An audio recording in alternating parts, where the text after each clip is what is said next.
Hi, in the second segment, we will basically discuss physical properties and the mathematical structure of the quantum bit, right?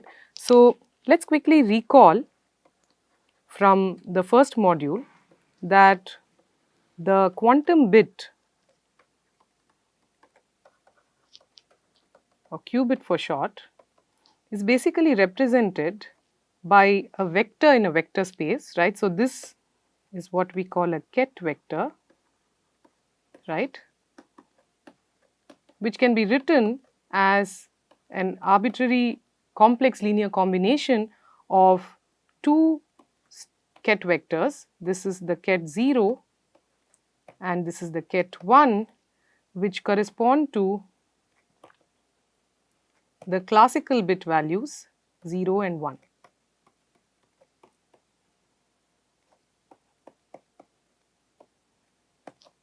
Right? We already saw this in the first segment, and we also said that can not only take the value 0 or 1 but can also exist in some linear combination of 0 and 1. The quantum bit 0 and the quantum bit 1 are denoted by these ket vectors, and alpha and beta are complex numbers that have to satisfy mod alpha squared plus mod beta squared is 1, right? So, this is the succinct mathematical description of the qubit. What we will try to do in today's lecture is to understand the physical properties of this object better, and in the process also understand the mathematical structure of the qubit space, right? So, in particular, what we will aim to do in this lecture is to address the following questions, right? What is the underlying physical description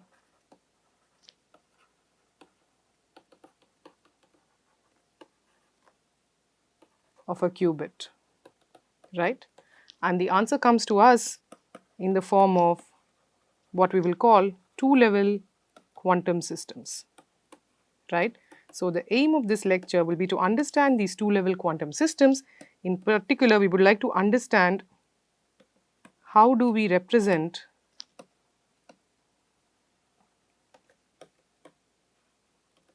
physical properties of such quantum systems, and thirdly, how do such quantum systems evolve with time. Equally well, we can ask how do we transform qubit states.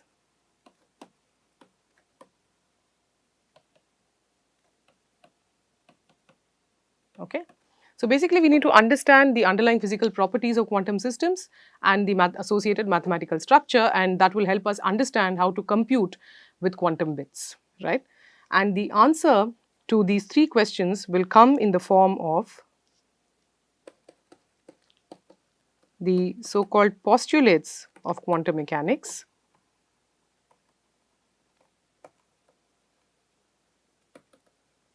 I would just like to add a disclaimer here that in this, for the purposes of this course, we will focus exclusively on finite dimensional quantum systems, in particular two-level systems. Rather, we will stick to matrix formulation of quantum theory. Okay, so the first thing we will discuss now is the first postulate. So, postulate 1 has to do with the description of the states of a quantum system. So,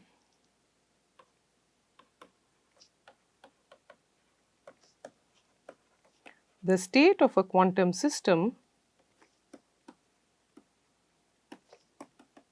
is described or represented by a unit vector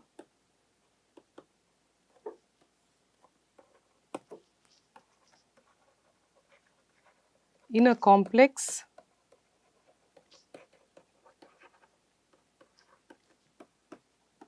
inner product space, more generally a Hilbert space, right. So, again I should remark here that we will not get into the formal definition of a Hilbert space here. Suffice it to say that for finite dimensional systems, which is what we are concerned with, a complex linear vector space with an inner product is essentially a Hilbert space, right. So, we may use these terms interchangeably since we are dealing only with finite dimensional Hilbert spaces. Okay. So, let us try to now dwell on this postulate a bit and understand this better. So, what it means is the state of a system, unlike in classical mechanics or for classical systems where the state of a system is described by the position and momentum of a given particle, or it's a collection of particles, then it is the set of all positions and momenta or velocities of these particles that constitutes a description of the state of the system, right. Unlike that scenario, which is the classical scenario, in the quantum case, the state is described by a vector in a vector space. So, that is the first key departure from classical systems. So, the state of a system is represented so, right. So, this is what we ket psi rather, that is what we will call this, and this belongs to some complex linear vector space which I will call H. H is the Hilbert space or the complex linear vector space associated with the system. So, let us do a quick recap of two things. First, the notation, and secondly, the idea of a vector space. So, let us quickly recap what we need to know about linear vector spaces, right. So, it is basically a set of vectors which we will again represent by this ket, right. So, V is some collection of vectors, right, such that there are two properties which we will often dwell upon here. If lambda is a complex number, so in particular I want to focus on complex linear vector spaces, right. So, if lambda is a complex number, here C denotes the field of complex numbers. So, if lambda is any complex number, then lambda, so I should say for all lambda, this is the belongs to sign, right. For all lambda belonging to C, lambda times V is also an element of this vector space. Secondly, if V1 and V2 are two vectors that belong to the vector space, then any complex linear combination of the form alpha V1 plus beta V2 also belongs to the vector space. So, these are two important properties that we should keep in mind before we discuss quantum systems further. The second remark that I want to make is about notation. So, when I say vector in a vector space, many of you may recall the real three-dimensional space and the vectors that we are used to dealing with in real three-dimensional spaces. Indeed, the real three-dimensional space also forms a vector space, but in this course we will be dealing with more abstract vectors, and so we need to have some notation to denote these vectors, and that is where this bracket notation comes into play, originally due to the physicist Dirac, right. So, we will denote any vector in a vector space by putting this ket around it. So, this is called ket V, right, with a right angle bracket, right. So, this denotes any arbitrary vector in a vector space. So, this is the notation we will use for vector in a vector space, and as we see in the first postulate, this in the quantum setting becomes a quantum state, right, state of a quantum system. Okay. Secondly, while this is what we call the ket vector, I should also introduce here the notion of a dual or a bra vector. So, this would be called bra V. This is the dual of the ket, and the dual simply means in a matrix representation, and I will just tell you what is the matrix representation we are going to use. In a matrix representation, the dual simply means this is the conjugate transpose or the complex conjugate transpose of ket V, right? Which means that if I represent this ket in some matrix form, then so if we take both the complex conjugate and the transpose of this ket V, then we end up with the dual of the ket, which is called the bra vector, right? And both of these objects become very important for us in describing properties of quantum systems. So let me then quickly also go into the matrix notation right away. So the third aspect is the matrix representation.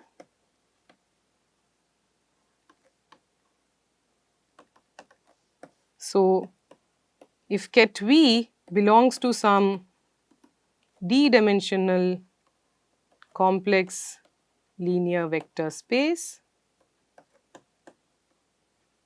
then we can represent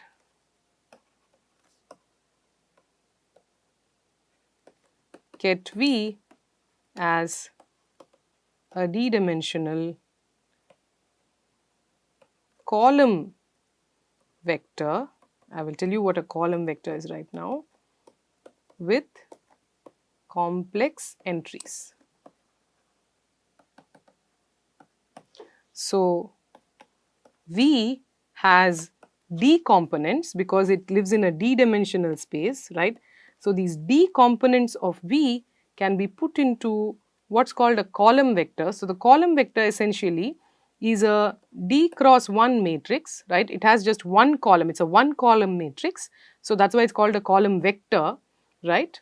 And the entries of this look like V1, V2, etc., V sub d, where V1, V2 all the way up to Vd belong to the set of the field of complex numbers, right?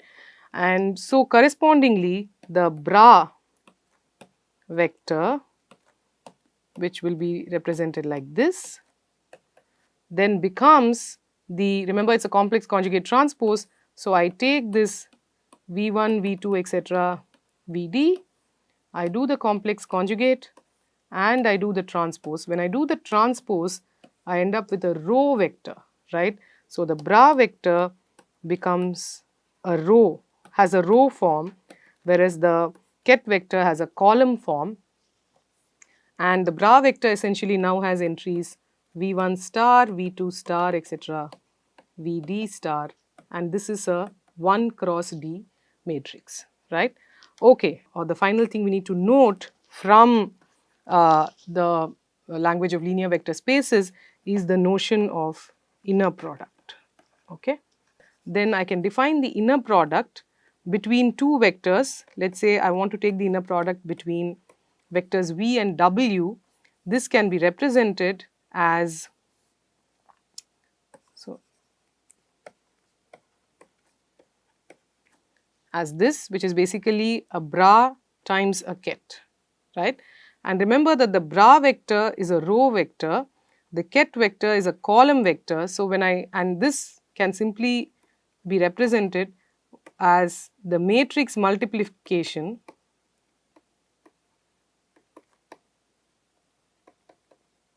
of the bra and the ket. So this simply becomes V1 star, V2 star, etc., Vd star times, let's say the elements of W are W1, W2, etc., Wd.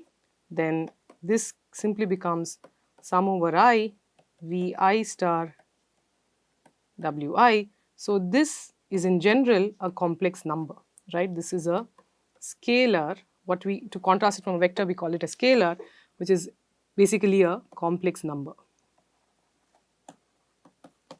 So this is what I mean by the inner product between two vectors. I basically take the conjugate transpose of the vector and I multiply the two, right? This is the inner product between V and W. The inner product between W and V will be written the other way around with the bra W and the ket V. Okay, the next, the last thing is actually that I want to talk about is the outer product as well, right. So, once we have the vector and its dual, we can construct two kinds of products.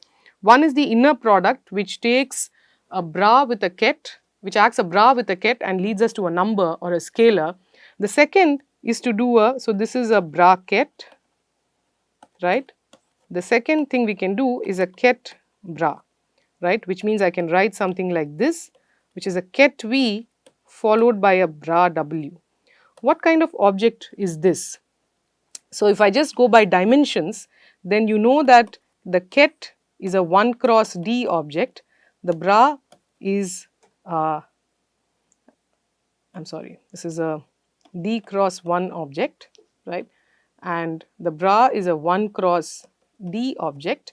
So, what we end up with is basically by matrix multiplication again. So, that is why this matrix representation is very useful to visualize these products. So, just do a simple matrix multiplication, we see that this then becomes a D cross D matrix, right. So, the outer product essentially, or the ket bra, gives us matrices, right, and these matrices will essentially be operators, and indeed because it is a linear vector space, it will be linear operators on the vectors in the vector space, right. So, there are two products that we can consider: the inner product, which leads us to a number, a complex number or a scalar, and the outer product, which leads us to a matrix or a linear operator, right. So, equipped with this very short recap of linear vector spaces and the bracket notation, let us now revisit postulate 1, right. So, postulate 1 says quantum states are vectors in some complex vector space which is equipped with an inner product, which means that there is a dual and you can construct the inner product, right. But what is more, it says that they must be unit vectors, right. The postulate says that these must be unit vectors. So, what is a unit vector? A unit vector is one whose norm is 1.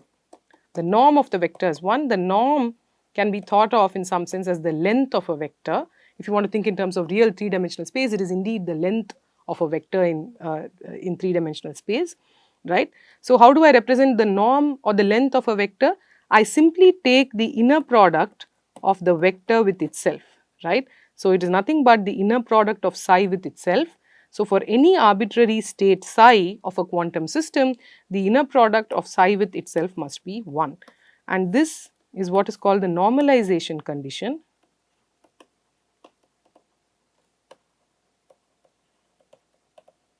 And this this actually is not a mathematical constraint, right, because all vectors in a vector space need not have unit norm, need not have norm 1. So, this actually comes from a physical constraint, right, and the physical constraint is basically conservation of probabilities.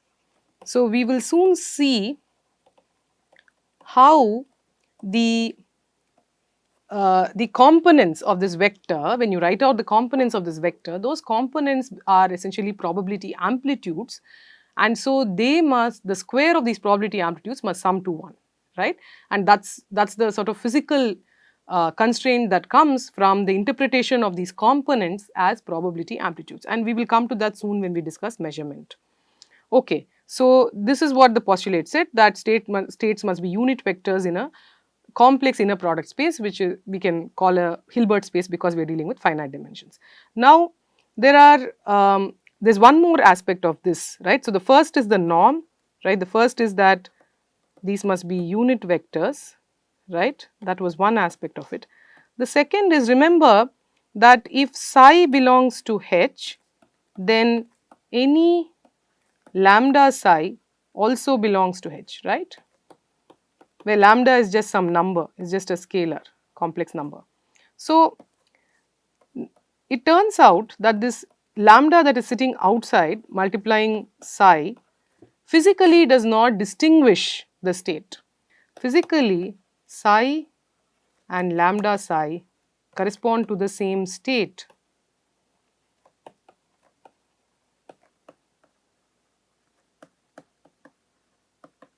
this lambda is not an observable, right, that can be measured, and so the two states psi and lambda psi then cannot be distinguished physically, they correspond to the same state. And so all states, quantum states, are defined only up to an overall scalar like this, right. Sometimes this overall scalar takes the form of what we call an overall phase, right, and this overall phase is something which cannot be determined really in quantum theory. So all states are only represented up to an overall phase, right. So these are two important aspects over and above the mathematical structure of a linear vector space. The fact that the vectors must be unit vectors, and second is they are only determined up to an overall scalar. So suppose I have a vector which is unnormalized, I can use this degree of freedom to normalize the vector. Alright, so let us now look at concrete examples, and in particular let us focus our attention on two-level quantum systems.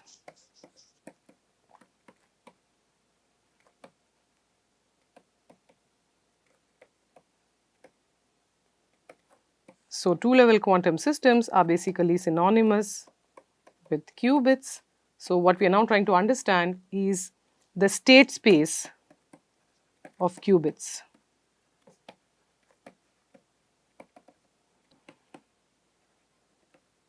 So let's first discuss physical examples of this. So what is a two-level system? One of the first things that come to mind, so let me call this A1, is polarization states of light.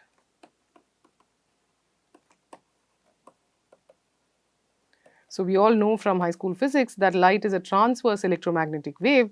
So if I have a certain direction of propagation, if this is the y is the direction of propagation, then I know that the polarization has to be restricted to a plane that is perpendicular to the direction of propagation. So the electric and magnetic fields must oscillate either along the x or along the z direction, and an arbitrary polarization vector, if we call it P, must be constrained to be in the xz plane.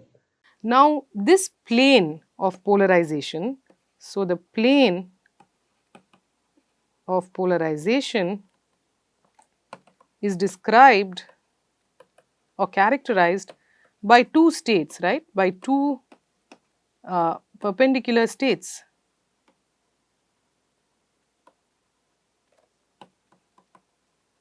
Namely horizontal polarization and vertical polarization. So I can associate two orthogonal states or ket vectors with this now. So this I can call as ket h, this I can call as ket v, right, and my linear vector space associated with the polarization states of light will be constructed as, so an arbitrary polarization state, if I want to call it P, will be represented as some linear combination of h and v. So this is an example of a two-dimensional quantum system. In mathematical terms, this represents a two-dimensional complex linear vector space, and this is denoted as C2, right. And to go back to the qubit association, I can associate the horizontal polarized state with ket 0 and the vertically polarized state with ket 1, and so this constitutes a physical realization of a qubit. It was indeed one of the earliest physical realizations of a qubit. The earliest quantum cryptographic protocols were indeed realized using such polarization states of light, right. So this is our first example of a two-level quantum system. There are exactly two distinct states that describe the system. Mathematically, they correspond to two orthogonal states, and any other state of the system can be represented as a linear combination of these two states. Mathematically, this describes a two-dimensional complex linear vector space.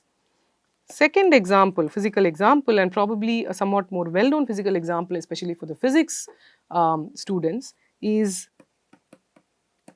the spin states of a spin-half particle.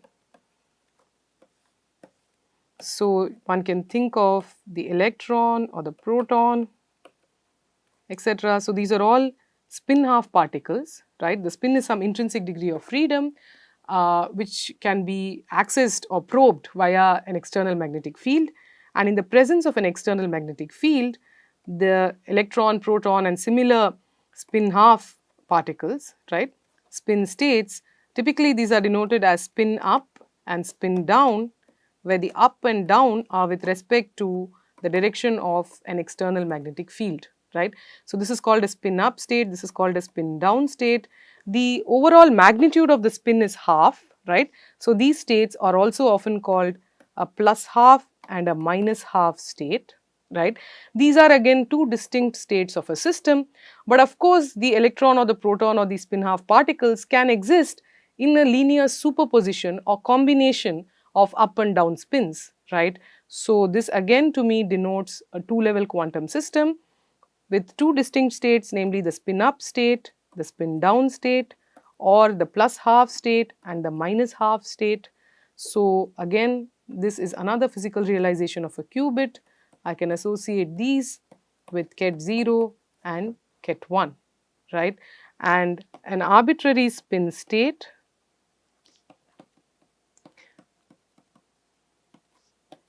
psi can be of the form alpha up plus beta down, where again we saw this earlier, I mentioned this earlier briefly, the alpha and the beta are the probability amplitudes of the state psi to exist in either the up spin or the down spin, of the electron to exist in either up spin or the down spin, right. So, this again defines a two-dimensional complex linear vector space. So, you see, for every physical system we construct the associated Hilbert space of the linear vector space by considering the distinct states of the system and then taking linear combinations of that gives rise to the vector space in question. The third example and the final example that I want to mention is what is called a two-level atom, and this becomes important in the context of superconducting qubits, which is the main architecture that we will be using in the course of this lecture to study quantum circuits and algorithms and so on, right. The superconducting qubits are essentially artificial two-level atoms. The superconducting qubit architecture essentially is made up of artificial two-level atoms, right. What do I mean by two-level atom is basically an atomic system which has effectively two distinct levels, right. The system is set up such that it can access these two distinct levels. One is a ground state, and again I associate a ket G with this. The other is an excited state, and I associate a ket E with this, right. And all other energy levels are really not accessible, energetically not accessible for the system, right. So, essentially there are two levels, and these are we can engineer this in atomic systems. We can also engineer this on superconducting systems using LC oscillators and such. We will not get into the hardware aspects in this lecture, but just want to mention that these artificial two-level atoms is what forms the backbone of the systems which we will be using in this course. And once again we can associate the ground state with our ket 0 of the qubit, the excited state with the ket 1 of the qubit, and an arbitrary state will be of the form alpha 0 plus beta 1. Again, these are two distinct orthogonal states. This defines for me a two-dimensional complex linear vector space. So, having seen some physical examples and hopefully gained some intuition about what the qubit space looks like, let us now formalize the mathematical structure of the qubit state space a little bit more.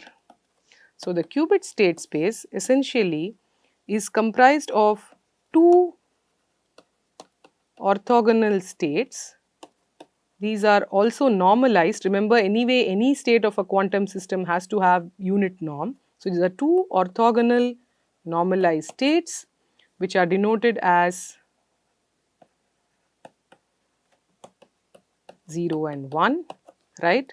The fact that they are orthogonal means that the inner product between 0 and 1, this is exactly like the notion of perpendicular vectors in a vector space, in a real vector space, right.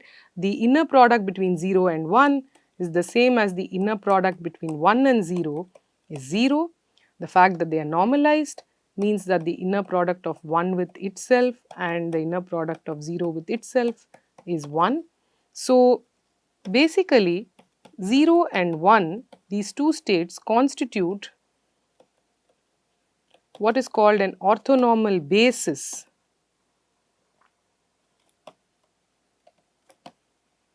for the qubit state space. So, mathematically, the qubit state space is a two-dimensional complex linear vector space. We said it comes with an inner product, so we can define inner product, then we can define orthogonality like this, and then we can construct what is called a basis for this two-dimensional complex linear vector space. The ket 0 and the ket 1 denote the basis states. And what is a basis? The basis simply is a set of vectors such that any vector in the space can be written as a linear combination of these vectors. So, indeed, for a two-dimensional vector space like this, we need two orthogonal states, and this is what we denote as 0 and 1, and any vector which for us is any state of the qubit can be denoted as a complex linear combination of these two basis states, right. So, these are also called the standard basis or the computational basis, right. So, any state can be denoted as a complex linear combination of these two basis states.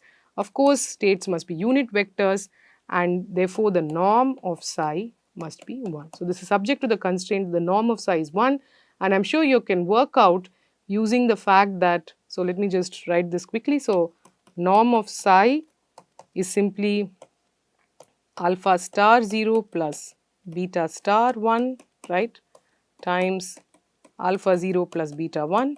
So, we use the fact that 0 and 1 are orthogonal, use the fact that they are normalized, right. So, I am just writing out the bra psi and the ket psi, and I am showing you that this inner product is nothing but mod alpha squared plus mod beta squared. So, the norm of an arbitrary qubit state is nothing but the modulus squared of alpha and beta, and this sum must be equal to 1. So, this is where the physical description of the qubit comes from. Furthermore, you saw in the earlier segment that we can parameterize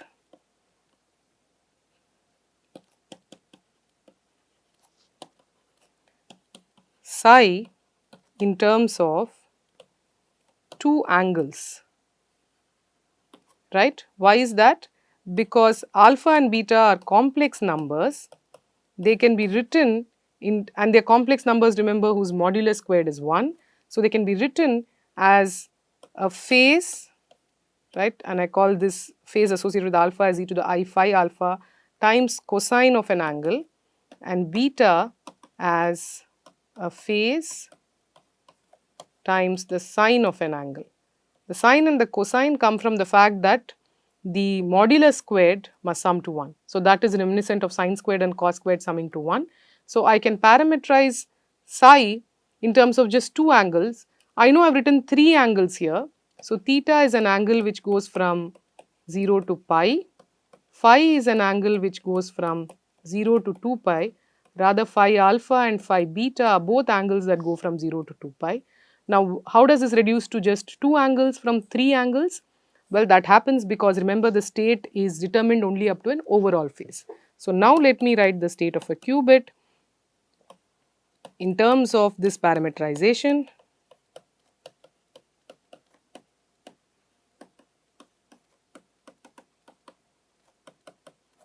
Right. So, I can now pull out one of these phases. So, let me pull out the first phase e to the I phi alpha, so that I end up with this description, which is cos theta by 2 ket 0 sin theta by 2 e to the I phi ket 1, right, where phi is nothing but phi beta minus phi alpha, right. So, now this is an overall phase which does not matter, the state is only described up to that. So, essentially psi is described by simply two angles theta and phi. So, instead of talking about an arbitrary qubit state in terms of two complex numbers, we can talk about it in terms of two angles, which is theta and phi. right? And so psi can be represented by two angles, theta and phi, and because you see theta goes from 0 to pi and phi goes from 0 to 2 pi, this is reminiscent of a sphere in a real three-dimensional space. So essentially it can be represented by points on the surface of a sphere in 3 dimensions. This is 3 real dimensions in 3-dimensional space, and this sphere is what is often called a block Poincare sphere, right? And we saw a pictorial depiction of this in the previous segment, where you saw certain specific states marked out at specific points on the surface of this sphere, right? So let's go ahead and now look at those specific states, right? So we have looked at two states here first, the Ket0 and the Ket1, which constitute one orthonormal basis. So let's look at two other states now. So just to recap, qubit state space is a two-dimensional complex linear vector space with a pair of orthogonal states which we have labeled Ket0 and Ket1. But having constructed this space with two basis vectors, is 0, 1 the only basis for this vector space? Of course not. A vector space admits, well, infinitely many bases. So let us look at some interesting examples of bases which will give us some physical insights, right? So I would like to construct alternate basis states for C2, right? So what are these other basis states that I would like to construct? So consider what we define as a Ket plus, right, which is a linear combination of 0 and 1. It is simply 0 plus 1, but 0 plus 1 is not normalized, so I need to add a normalization factor, which is 1 over root 2 0 plus 1. And I can construct another state Ket minus, which is another superposition of 0 and 1, which is Ket0 minus Ket1. So let me remark at this point that the linearity of the vector space formalism, right, immediately implies for us, in some sense, the superposition principle of quantum mechanics. And this again is a key point that comes from the structure of the state space, namely that any arbitrary linear combination of two states is also a valid state, right? Just want to remark this point here, that the linearity of the vector space formalism immediately brings us to the superposition principle of quantum mechanics. So plus and minus are two such superposition states that I have created from the 0 and the 1, right? Of course, it is easy for you to check that plus and minus are orthogonal. So the inner product between plus and minus, which is the same as the inner product between minus and plus, is 0. Furthermore, they are normalized. The inner product of plus with plus and that of minus with minus is 1. So together this implies that these two states, plus and minus, also constitute an orthonormal basis